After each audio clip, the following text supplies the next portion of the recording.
একটা মেয়ের সাথে আপনার হারাম সম্পর্ক হয়ে গেছে, আপনি শয়তানের প্ররোচনা করে ফেলেছেন, আপনি জানতে পেরেছেন আল্লাহ তাআলা বিবাহ বহির্ভূত সম্পর্ককে হারাম করেছেন এবং এটাকে মহা অপরাধ এবং কবিরা গুনাহ হিসেবে চিহ্নিত করেছেন। এর ভয়ঙ্কর শাস্তি আল্লাহ তাআলা নবী সাল্লাল্লাহু আলাইহি সাল্লামকে মেরাজে নিয়ে দেখিয়েছেন। এই শাস্তি এড়াবার সুযোগ নাই। সবচেয়ে কঠিন শাস্তি বিবাহিত মানুষ যখন জেনা লিপ্ত হবে তার ইসলামের দণ্ডবিধিতে। এসব জানার পর আল্লাহ তাআলার এই নিষেধাজ্ঞার কথা মাথায় রেখে আপনি লজ্জিত হয়ে আল্লাহর মহব্বতে, আল্লাহর ভালোবাসা, আপনার দুনিয়ার এই 2 নম্বর ভালোবাসাকে কাট করে দিলেন। চেষ্টা করা যাবে ইনশাআল্লাহ? ভাইরা আমার, ত্যাগের মধ্যে, আল্লাহর মহব্বতের কারণে যে ত্যাগ হয়, ত্যাগের মধ্যে অসম্ভব শান্তি আছে। আসিয়া ফেরাউনের স্ত্রী নিজের স্বামীকে ত্যাগ করে ছেড়ে দিয়েছে। কার মহব্বতে? আল্লাহর মহব্বতে। লস করছেন না লাভ করছেন? এমন লাভ করছেন, হাজার হাজার বছর চলে গেছে। আজও পৃথিবীতে আসিয়াকে মহব্বত করা, শ্রদ্ধা করা, এহতেরাম করা, সম্মান করা, স্যালিউট জানানোর মতো মানুষ পৃথিবীতে অভাব হয় না, কিয়ামত পর্যন্ত হবেও। আর ওই 2 নম্বর ভালোবাসা, যেটা বিবাহ বহির্ভূত সম্পর্ক, এটার জন্য অনেকে জীবন দিছে, অনেক কিছু করছে।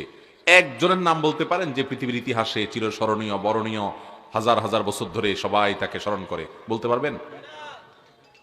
ভাইরা আমার, অতএব আল্লাহর জন্য ত্যাগ, এটা আমাদেরকে সম্মান এনে দিবে, দুনিয়া আখিরাতে কল্যাণ এনে দিবে। শয়তান আমাদের শত্রু, সে আমাদেরকে এগুলো বুঝতে দেয় না। তওবা করবো তো ইনশাআল্লাহ। বিভিন্ন ভাবে আমরা আল্লাহর সঙ্গে শিরক করি, আমি সেদিকে যাব না। তো তৃতীয়ত যে উপদেশ নবী সাল্লাল্লাহু আলাইহি ওয়াসাল্লাম আব্দুল্লাহ ইবনে আব্বাসকে করেছেন, ইযা সাআলতা ফাসআলিল্লাহ ওয়া ইযা ইসতাআনতা ফাসতাঈন বিল্লাহ। যখন কিছু চাইবা কার কাছে চাইবা? যখন সাহায্য চাইতে হবে কার কাছে সাহায্য চাইতে হবে? আল্লাহর কাছে। আল্লাহর কাছে এমন ভাবে সাহায্য চাইবেন যে আল্লাহ তাআলা না দিয়ে যাবেন না, আল্লাহ তাআলা দিবেন আপনাকে। এবং সবার আগে মনটা কোথায় যেতে হবে?